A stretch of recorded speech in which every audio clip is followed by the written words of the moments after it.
Eu convidei vários empreendedores para falarem sobre o tema, que trabalham na área, têm startups, conhecem muito bem o mercado angolano e hoje vamos discutir de que forma e saber mais pode a tecnologia alavancar o negócio em Angola, bem como as dificuldades. Ahm, Temos o Marco Romero, que é empreendedor da startup da Umbitec, o Vanderlei Ribeiro, que é empreendedor da startup Kipia, e temos também o Júlio Gabriel, que é empreendedor da startup Insumos. Eu vou começar pelo Marco. Vou dar 2 minutos aos nossos convidados para falarem um bocadinho deles e quais são os desafios que enfrentam a nível tecnológico em Angola. Boa tarde a todos, obrigado Orange Corner pelo convite. Marco Romero, capitão da Força Aérea Nacional, engenheiro aeronáutico, formado em balística e engenharia de sistemas espaciais e como responsável da Umbitec tenho vindo a trabalhar em processamento digital de imagens, sensoriamento remoto e sistemas de informação geográfica de uma maneira geral. Desafios encontrados aqui, ah, no meu caso específico, são criar bases para ter credibilidade, para garantir a credibilidade necessária para os sistemas satélite e drones no mercado nacional. O mercado nacional já tem uma, uma, uma, uma abertura relativamente interessante para os drones e agora os satélites podem trazer uma outra dimensão. E não digo que seja uma dificuldade de outro mundo, é um bocadinho, as lacunas estão um bocadinho mais do lado de quem aplica neste momento. Criar a confiança em todos os stakeholders. Obrigada, Marcos. A alfabetização. E em último caso, trouxe mesmo aqui o exemplo do Quênia, não referi há bocado. O Quênia consegue fazer chegar, apesar de que em realidades diferentes, para as pessoas que não sabem ler, mas eles conseguem estar perante um dispositivo ou uma folha de cálculo ou uma folha de registro, não é? Que foi produzida numa, numa,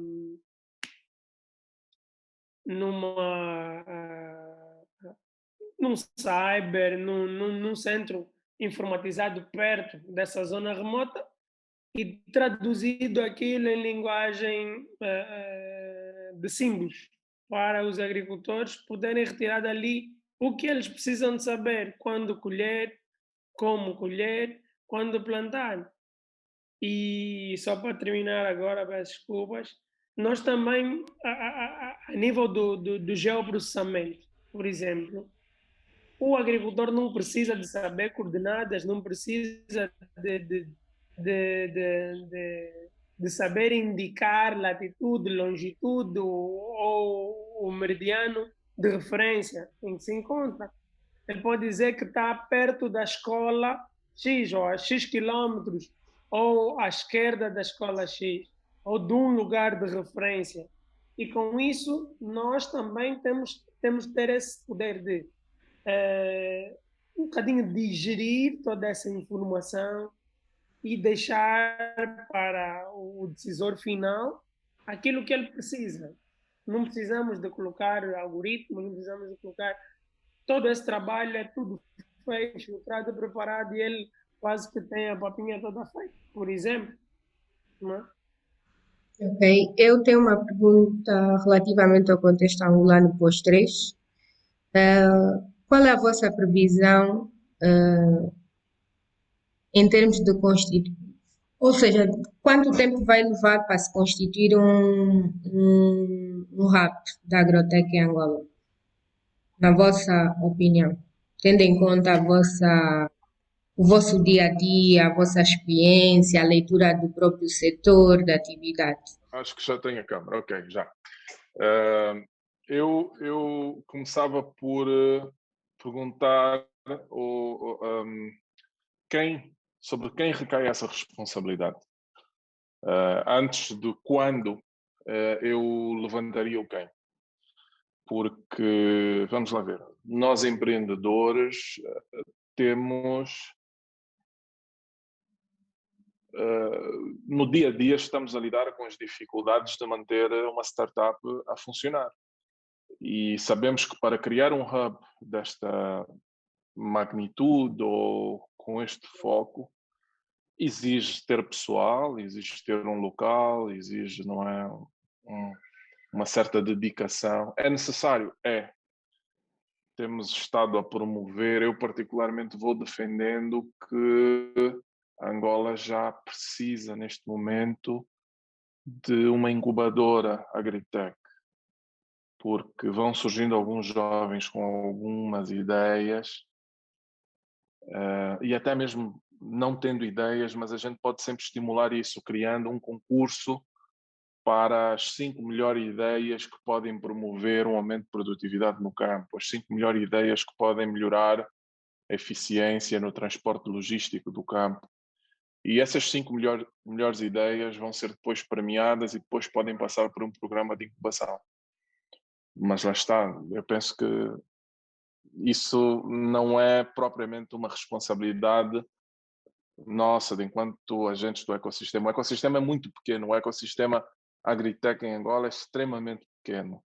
Se o ecossistema de startups já é pequeno e vai encontrando algumas dificuldades para se dinamizar, quanto mais o ecossistema agritech. Portanto, somente com apoios de instituições de desenvolvimento e coisas do género é que nós podemos unir forças para fazer isso funcionar. Eu hoje tenho alguma dificuldade em responder um quando. Eu iria mais focar-me em tentar identificar os quem é que pode realmente unir forças para fazer isso acontecer. Eu não ia acrescentar muito, até por uma questão de respeito, só para Vanderlei já falou, mas vou falar de mais de 40 anos. Um hub. Um hub, e atendendo aquilo que o Vanderlei disse, né? Descrevendo aqui a minha visão de um hub, ou seja, a integração de a mudança de paradigma onde 95% dos nossos agricultores são agricultores familiares, onde nós não temos infraestruturas de telecomunicações, meteorológicas, eh, eh, terrestres, aéreas, marítimas para escoamento, onde as próprias startups ainda não estão de todo familiarizadas com o leque de soluções que podem ser implementadas. Ainda existem muitas ilhas, mesmo no meio do ecossistema, e se olharmos só para as dificuldades que já têm sido, eu referi há bocado, e aqui o Júlio falou, levar telecomunicações a todos os cantos do país. Há quanto tempo é que se está a tentar levar telecomunicações a todos os cantos do país? Levar medições meteorológicas com precisão a todos os cantos do país. Há quanto tempo? Agroseguro, há mais de 20 anos que se está a tentar implementar o agroseguro. Isso é só criar as condições. Agora imagina o que é integrar todas essas condições. Se agora que está pequenino não se consegue integrar, imagina o que é aumentar e integrar ou integrar e aumentar. Então, num universo daquilo, pronto, olhando para países com realidades semelhantes, não há países com realidades iguais, países com realidades semelhantes ou referências que possamos seguir para algumas das evoluções que queremos. Eu estava a falar de algo, não queria dizer 50, mas para não me puxarem as orelhas, vou falar em 40 para ser assim um bocadinho mais simpático. 40 anos, no mínimo. Isso tudo, Marco. Júlio, Qual é a opinião? Qual é a sua opinião? Bom, Ana, eu acho que eu tenho uma visão um pouquinho diferente do Vanderlei e do Marco. Ahm, Primeiro, no sentido de que há certas coisas que nós, que foi comissionado exatamente para nós, né? Eu dói-me um pouquinho ouvir o Vanderlei a querer saber quem, quando ele é a resposta. E o Marco a querer saber quem, quando ele é a resposta. Então, eu creio que a solução tá nas nossas mãos. Nós é que somos os jovens, somos os empreendedores, temos um vasto conhecimento na área, temos um vasto conhecimento na área de tecnologia, da agricultura em si. Sabemos exatamente o que é que o país precisa, e é preciso tomar frente e lutar por isso. Eu não consigo também lhe dar uma perspectiva direta, porque isso é algo que se consegue com uma boa força de vontade. Em 10 anos ou menos consegue-se alcançar um desenvolvimento desse gênero. Um dos nossos problemas é focar a solução em Luanda. Ou seja, basicamente nós estamos à espera que tudo parta de Luanda e aqui comece a se espalhar pelo país. Se nós olharmos nas 18 províncias e se pensar em estabelecer esse hub que o Vanderlei falou e muito bem, em todos os pontos e aí começar a se espalhar como se fossem raízes para todas as outras localidades. E Angola não é assim tão grande como nós pensamos, né? Nós às vezes colocamos um país como se fosse um Brasil na cabeça, mas eu creio que em 10 anos se conseguiria chegar pelo menos a um bom ponto de desenvolvimento daquilo que é o casamento entre a tecnologia e a agricultura. Obrigada. Ana, se me permitir, Força. gostava de dar uma nota aqui ao tema que foi mencionado, tanto pelo Júlio como pelo Marco. Júlio, realmente nós temos uma quota à parte na responsabilidade, mas a questão é que nós temos que olhar para isso como sendo algo que seja sustentável. E o que eu dizia no início é que tu tens uma estrutura de custos para fazer isso funcionar. E quando tu olhas que quem está a trabalhar agricultura, a grande agricultura, é a agricultura familiar, tu vais ter que te posicionar lá próximo, provavelmente, destes produtores. Uma empresa que por si só dizer que vai criar condições e vai lá fazer, ou qualquer uma das nossas empresas, eu conhecendo hoje a estrutura de custos que é para ir fazer qualquer operação longe da cidade, eu tenho sérias dificuldades em conseguir depois verificar lucratividade ou rentabilidade naquilo que estas pessoas vão fazer. E nós temos que perceber que isto é também um trabalho de desenvolvimento, não é? Você precisa ter pessoas qualificadas para dar formação, para trabalhar, para fazer o papel de integrador, você precisa ter infraestrutura, cobertura de rede em algumas regiões.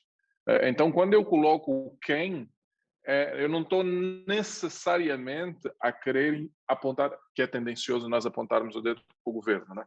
Não estou necessariamente a querer apontar o dedo para o governo, mas eu estou precisamente a querer estimular o pensamento de quais são as entidades, instituições financeiras, instituições de desenvolvimento, o próprio governo, porque nós temos que decidir como é que nós vamos fazer a nossa progressão. Vai ser sistémica, seguindo aquilo que os outros fizeram de forma gradual, ou nós vamos, de certa forma, aproveitar os esforços e o investimento, a investigação que já foi feita pelos outros e vamos nos posicionar melhor utilizando aquilo que os outros já fizeram. Então, se nós formos fazer uma leitura para alguns países aqui da região, o Marco falava do Quênia, nós estivemos no Quênia, visitamos um dos maiores hubs que existe lá.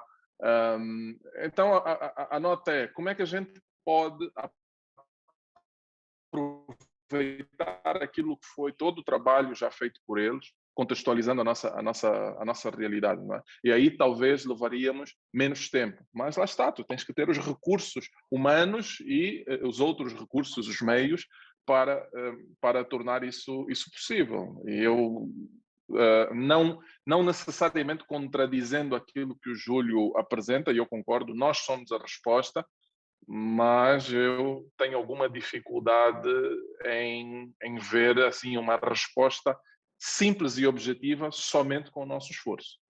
Porque nós Sim. estamos a lutar no dia a dia para manter as nossas empresas a funcionar. Wanderlei, eu concordo. Cara, desculpa aí. Posso tomar a palavra?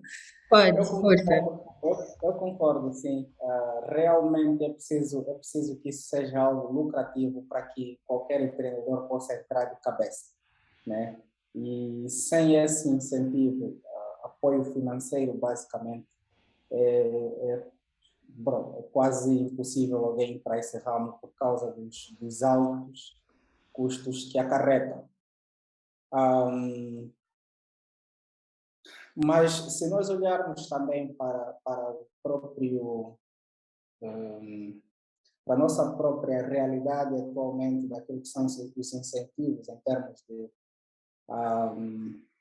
disponibilidade financeira para o ramo da agricultura, já se começa a sentir que aumentou, né, se nós formos comparando com os outros anos.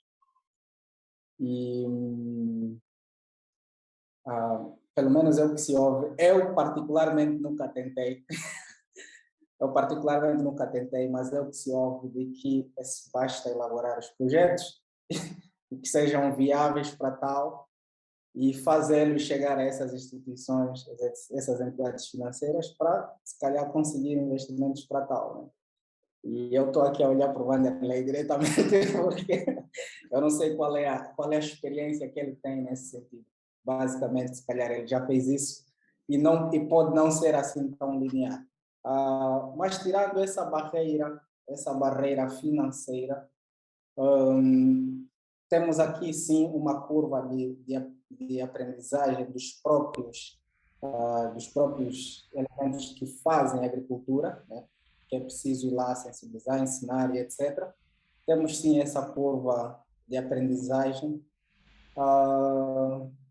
mas eu não sei se eu viria numa longa escala de 40 a 50 anos, como apontada pelo Marcos, ou ainda olhar para quem, né? Isso é algo que eu pessoalmente não sou virado para essa área, mas é algo que tem solução. Aquela pessoa, se aparecer alguém que tiver muito interesse para fazer com que isso aconteça, eu creio que ele consegue fazer com os elementos que nós temos disponíveis atualmente. Júlio, uma questão. Eu gostaria que me dissesse, de uma forma muito simples e sucinta, o conceito de fazenda inteligente, né? O que é uma fazenda inteligente? Tendo como base a telemetria, a robótica, softwares de gestão, de uma forma muito simples, o que é esse conceito? Ok, Ana.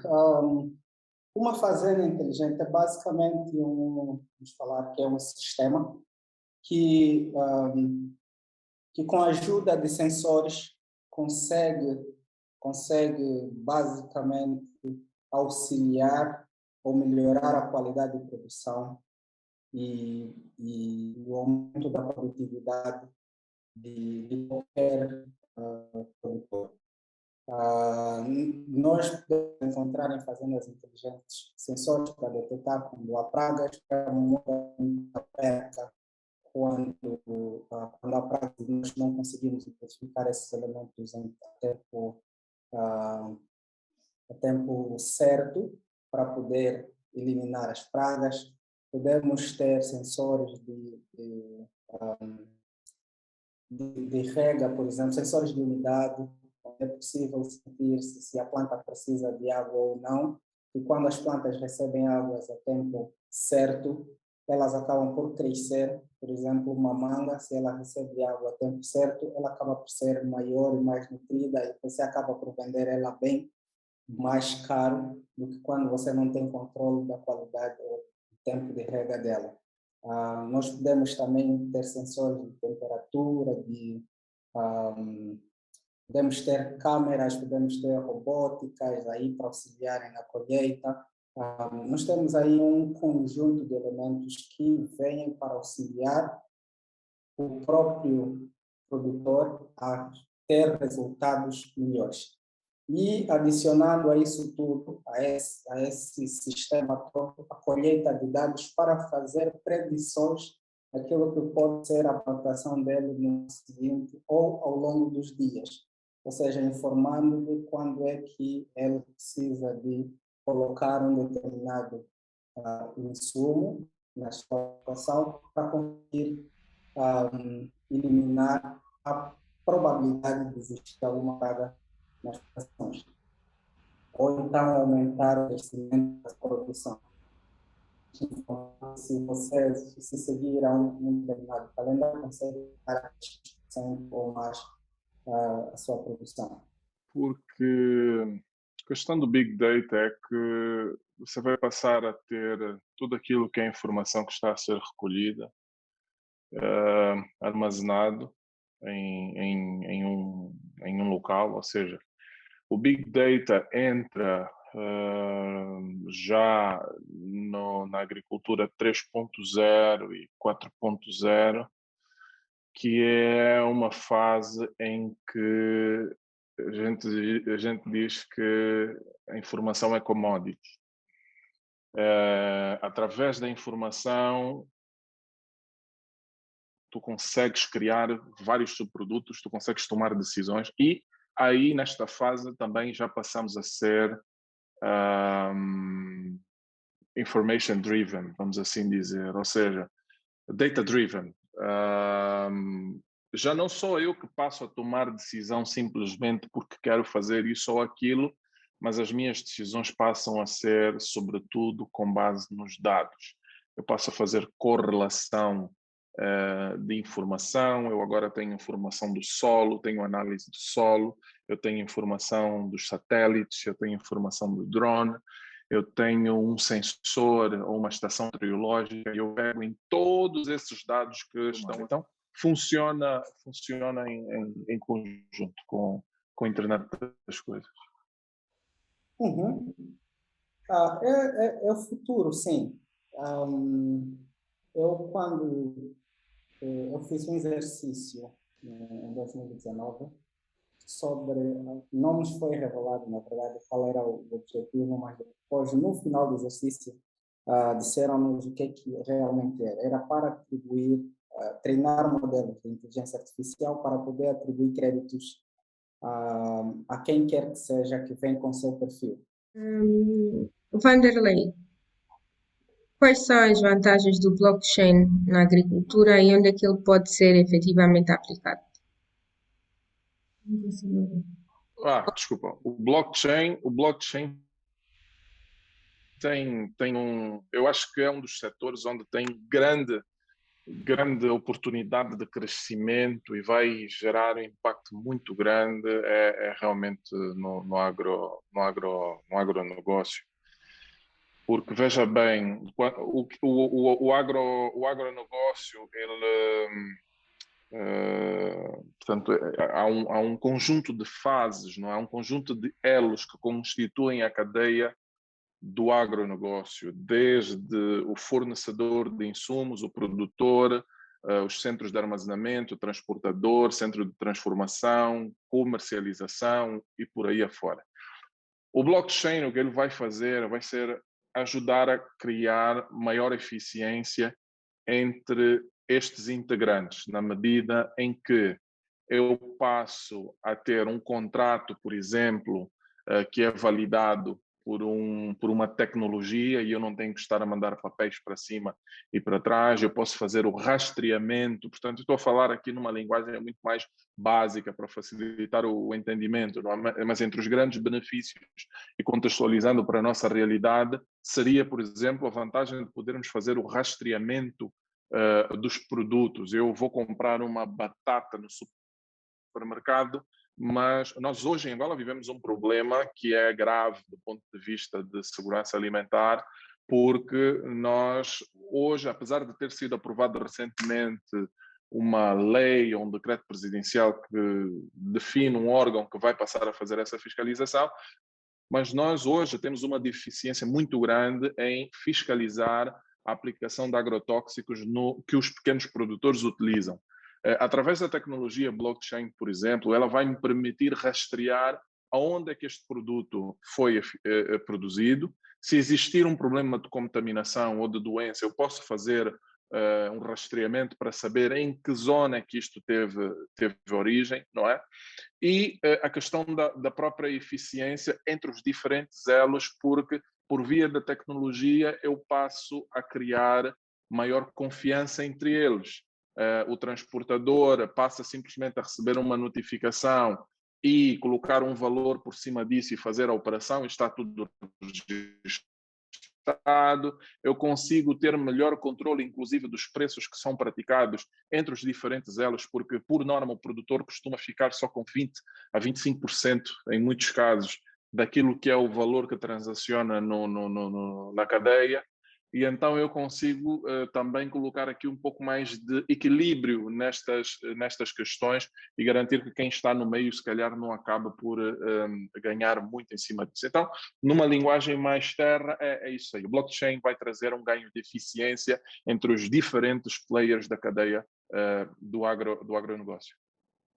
Marco, temos o último tema. Gostaria que comentasse sobre o agroseguro, mas não no setor tradicional, e sim para as agrotechs, né? Para as startups do agronegócio.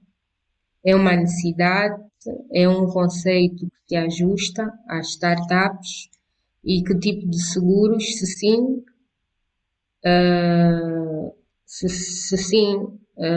que tipo de seguro é que seria mais vantajoso para essa realidade?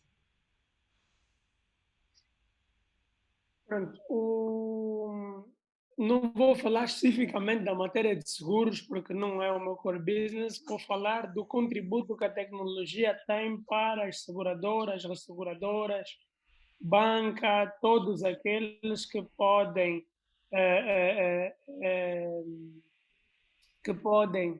ou que calculam apólices, que podem dar prémios de seguro, que podem ou que dão realmente os incentivos para os agricultores poderem desenvolver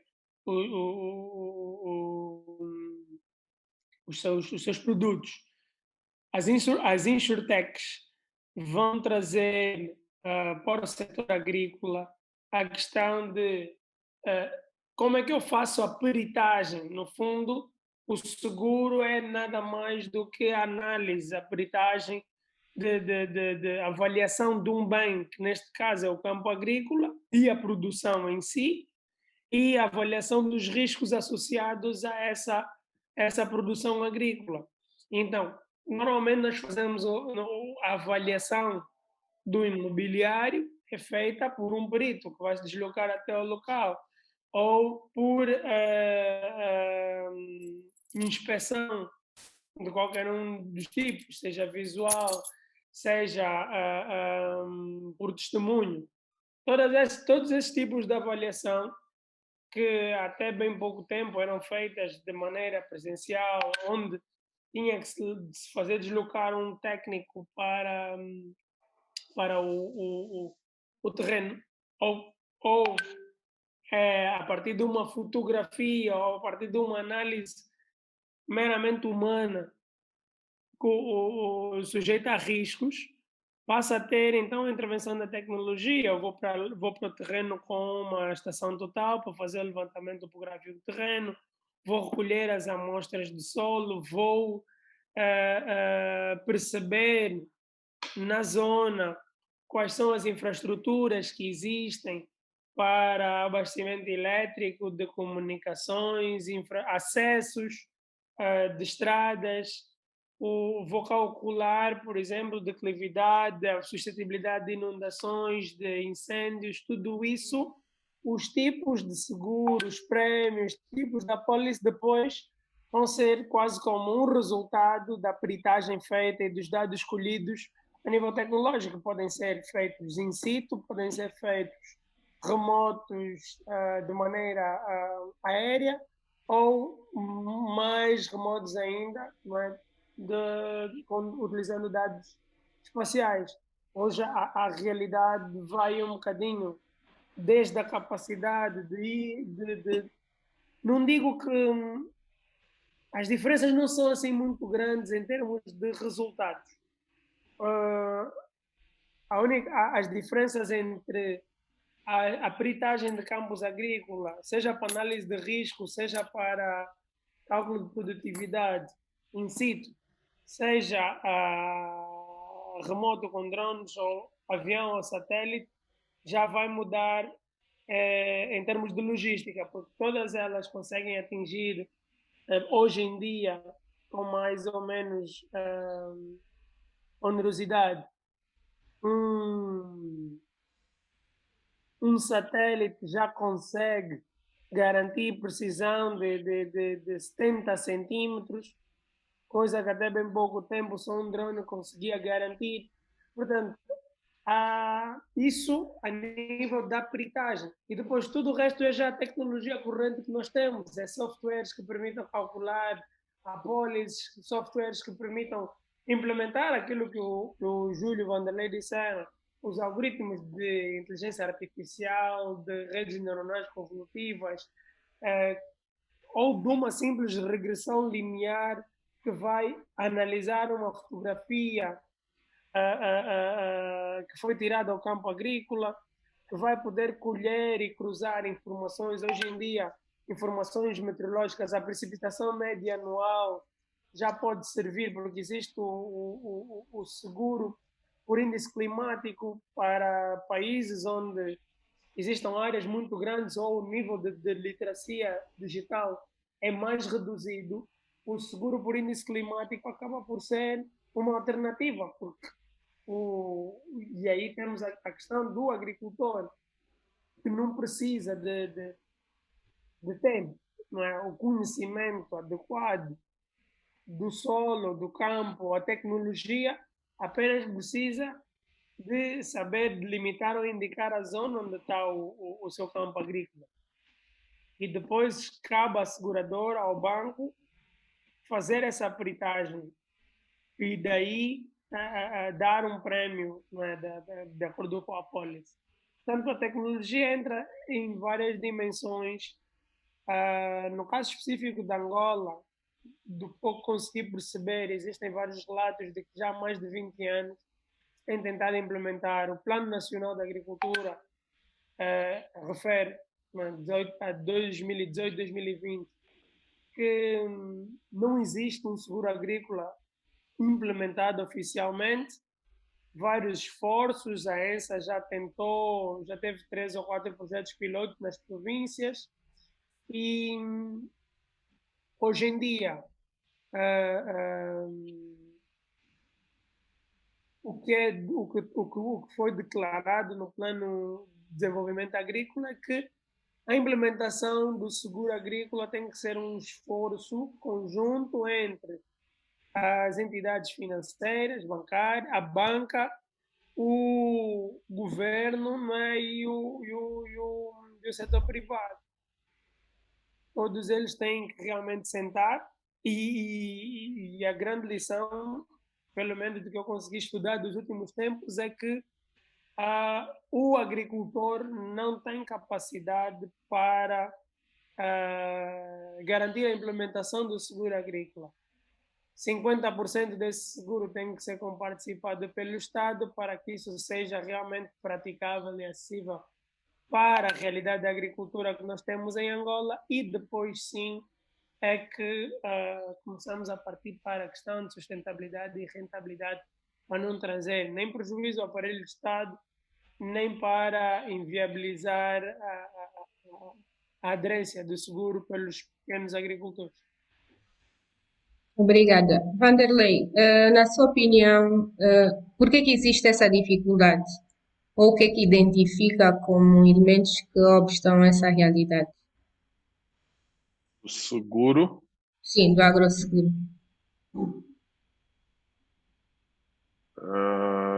bom, é um conceito que primeiro exige capital, principalmente porque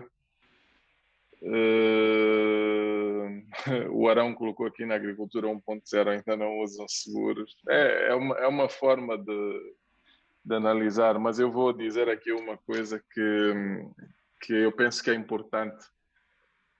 Com o advento das alterações climáticas, os fenómenos climáticos que nós vamos tendo nos últimos tempos, nós vamos também observando que o principal lesado, se considerarmos que 90% da agricultura que nós fazemos em Angola é do pequeno produtor, nós vamos perceber que o principal lesado vão ser os pequenos produtores. Porque o grande produtor, este bem ou mal, pode fazer um furo d'água ou, na maioria das vezes, ele vai se posicionar próximo de um rio. Os pequenos produtores poderão também, mas ele vai ser o elo mais fraco desta cadeia. Portanto, se você não conseguir criar uma ferramenta de seguro ou um instrumento que lhe permita recuperar, ainda que seja, eu não diria recuperar o investimento, mas pelo menos garantir que ele tem dinheiro para aquele período até que ele vai fazer o novo plantio, ou que vai pelo menos assegurar os insumos para ele fazer o novo plantio, você coloca esta pessoa numa situação de quase que de mendigo, não é? Porque ele realmente perde quase tudo o que ele pôs. E nós vemos isso acontecer não muito distante. Isso aconteceu agora, nos últimos meses, quando nós tivemos a estiagem. E há 2 anos atrás nós tivemos outro fenómeno em algumas regiões de Angola que foram as cheias.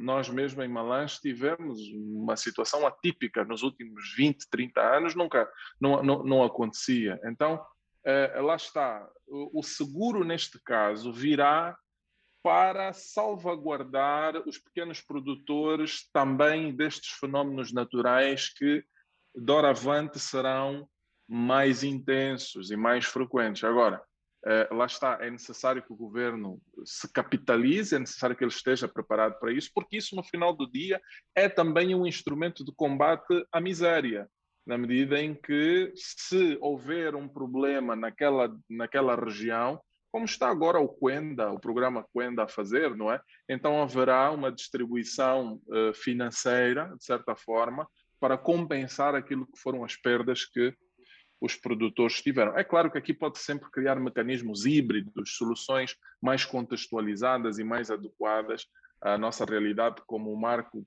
disse, existem vários fatores, vários índices que são utilizados para definir o tipo de seguro que vai ser utilizado, não é? Nós o que temos que fazer é olhar para aquele que melhor caracteriza a nossa realidade e lá está, não necessariamente precisa ser uma realidade nacional. Provavelmente vamos utilizar um tipo de seguro para o sul do país, porque os problemas que assolam a região sul são diferentes daqueles que assolam a região norte, não é? E aí vamos adaptando, portanto, a solução. Mas lá está, quem é responsável por isso? A gente vai sempre para o responsável. Ok, vamos pegar as instituições financeiras, as próprias instituições e organizações de seguros. Aconteceu alguns meses atrás um evento sobre seguros, onde falou-se sobre esse tema do seguro agrícola, e o governo e as instituições de seguro disseram logo de cara que só será possível fazer com a participação do Estado angolano. E eu tenho algumas dificuldades de que o Estado angolano esteja preparado para pagar esta fatura.